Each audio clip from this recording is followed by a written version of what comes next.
মুজিবুল হক চুন্নু সাহেব উনি স্পিকারের কাছে, আমাদের মাননীয় স্পিকারের কাছে উনি বিচার দিলেন। তো যেহেতু পয়েন্ট অফ অর্ডারে উনি বলেছেন, আমি উত্তর দেওয়ার সুযোগ পাই নাই।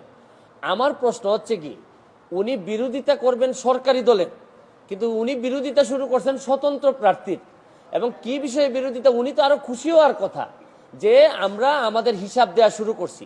আমার জানেন, কালকে আমার এত দুঃখ হয়েছে তারাইল করিমগঞ্জের মানুষের জন্য, যাদের কাছ থেকে উনি এমপি হয়ে আসছেন, যে এই তারাইল করিমগঞ্জের মানুষের কি কোনো অধিকার নাই যে এই চুন্নু সাহেব এমপি হিসাবে কত টাকা বরাদ্দ পান এটা জানার? মানে ওনার বক্তব্য ছিল যে কোনোভাবেই যেন আমি ফেসবুকে না জানাই যে কে কত টাকা পায়। আরে আপনি জানেন যে এইবার মাননীয় প্রধানমন্ত্রী জননেত্রী শেখ হাসিনা আমাদের সবাইকে শাড়ি দিয়েছেন এলাকায় বন্টন করার জন্য। এই শাড়ি কি আমি প্রধানমন্ত্রীর উপহার কি আমি বলবো না? মানে আমি কি এটা লুকাই রাখবো? লুকাই রেখে কি আমার কি এটাকে আমি বিক্রি করে দিব? তা আমি বুঝলাম না স্বচ্ছতার মধ্যে প্রবলেমটা কোথায়। আমি যদি স্বচ্ছ হইতে চাই, আমি যদি যে বরাদ্দ পাই এটা যদি আমি বলে দিতে চাই, বলি জনগণকে, তো এইখানের মধ্যে এমপি হিসাবে আমি অপরাধটা কি করলাম? আর আরেকটা জিনিস হচ্ছে কি, আমি বারবারই বলছি এমপি কিন্তু আমার পেশা না। আমার পেশা হচ্ছে কি বিং এ ব্যারিস্টার। আমি এখানে প্র্যাকটিস করি সুপ্রিম কোর্টের আইনজীবী হিসাবে। আর আমি কথা দিছি যে আমি এমপি হিসাবে একটা টাকা হারাম খাবো না, আমার রক্তের মধ্যে হারাম যাবে না। সুতরাং রাষ্ট্রের টাকা, জননেত্রী শেখ হাসিনার সরকারের টাকা, এটা যে টাকা আসবে এটা আমি সবার সামনে তুলে ধরবো।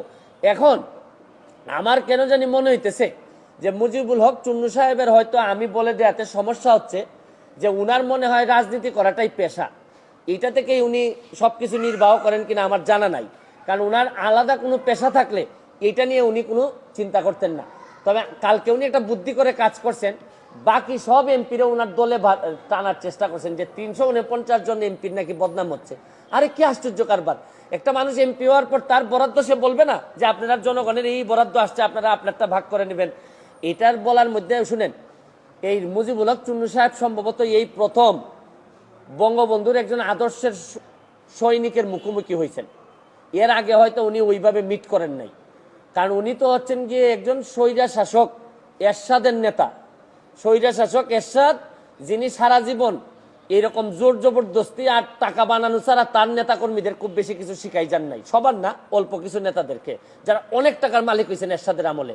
উনি তো এরশাদের স্বৈর শাসক এরশাদের একজন নেতা হয়ে উনি বঙ্গবন্ধুর আদর্শের সৈনিকের, প্রকৃত আদর্শের সৈনিকের মুখোমুখি এই প্রথম সংসদে হয়েছেন মনে হয়। এর আগে হয়তো তীব্রভাবে কারো মুখোমুখি হন নাই, এই জন্য উনার একটা গাত্রদাহ। আর এত গাত্রদাহ কিসের? আরে ভাই আমার টাকা এটা। আর আরেকটা বিষয়, আমি যে আমার এলাকায় বলছি যে আমি 29 কোটি টাকা পাইছি বরাদ্দ, আমি কি কোনো কথা মিথ্যে বলছি? মিথ্যে বললে উনি আমার বিরুদ্ধে ব্যবস্থা নিক। আমি বলতে পারবো না, মানে আমি বরাদ্দ পাইছি এটা আমি বলতে পারবো না আমার এলাকায়, মানে কি আমি কি চুরি করতে চাই? মানে বিষয়টা যদি হইতো যে আমি এই টাকা পাই নাই, আমারে 25 কোটি টাকা দেওয়া হয়েছে রাস্তা বানানোর জন্য, এটা আমার বরাদ্দ, আমি বলে দিব কোথায় কোথায় রাস্তা হবে। আমাকে দেওয়া হয়েছে মসজিদ মন্দিরে টাকা দেওয়ার জন্য 2 কোটি, এটা আমার বরাদ্দ, আমার নামে আসবে, আমি এগুলা দিয়ে দিব কোথায় কোথায় বরাদ্দ হবে। টিআর কাবিকা আসছে আমার নামে, আমি দিব কোথায় কোথায় বরাদ্দ দিয়ে দিব। আমার শুধু নিশ্চিত করতে হবে এই টাকাটা যেন আমি এবং আমার পরিবার খেয়ে না ফেলে, বা আমার লোকজন যেন খেয়ে না ফেলে। এইটার মধ্যে লুকালুকির কিছু আছে বলে আমার মনে হয় না। চুন্নু সাহেব, আমি আপনার একটা কথা বলি, এর চেয়ে বড় বড় সাহেবদের সাথে আমার দেখা হয়েছে, তাও আমার চরিত্র বদলায় নাই। আমি আমার যে কাজ বিশ্বাস করে করি, স্বচ্ছতার সাথে করার চেষ্টা করি, যতদিন করব ততদিন এমপি থাকবো। এটা কি আমার বাপের পোস্ট নাকি যে সারা জীবন থাকা লাগবে এখানে? আমার যদি যোগ্যতা না থাকে, আমার চেয়ে ভালো লোক যদি আসে এমপি হবে। কিন্তু আমি যতদিন আছি অতদিন যেটা সাধারণ মানুষের, আমি চুন্নু সাহেবের কথায় আমি এমপি হই নাই। আমি এমপি হয়েছি আমার 7 লাখ মানুষের ভোটে এবং দোয়া এমপি হয়েছি, এবং ল্যান্ডস্লাইড বিক্রি হয়েছে আমার। আমি আমার জনগণকে খুশি করার জন্য যা করব তাই করব, আমি এর বাইরে কোনোদিন যাওয়ার প্রশ্নই আসে না। অবস্থান পরিষ্কার। আমি আমার যে বক্তব্য আপনাদের সামনে দিলাম, এই বক্তব্য আমার মাননীয় স্পিকারের সামনে দিব, সেই এখানের মধ্যে আলাদা হওয়ার কোনো সুযোগ নাই। তবে আমার বিশ্বাস এই যে এই মুজিবুল হক চুন্নু সাহেবের যে ব্রেইন আর যে অবস্থা, তার ব্যাপারে আমি যা শুনি তাতে আমার বিশ্বাস মাননীয় স্পিকারও জানেন তার অবস্থাটা কি। যে সে যখন বক্তব্য দেয় আমি বুঝতেই পারি না কি বিরোধী দলের লোক বক্তব্য দিচ্ছে নাকি না সরকারি দল বক্তব্য দিচ্ছে। মানে এমন ভাবে সরকারের মধ্যে ঢুকে আছে এই ভদ্রলোকের বিরোধী। আরে ভাই, সবসময় সরকারি দলের সাপোর্ট করার জন্য তো মাঝে মধ্যে বিরোধিতা করতে হয়।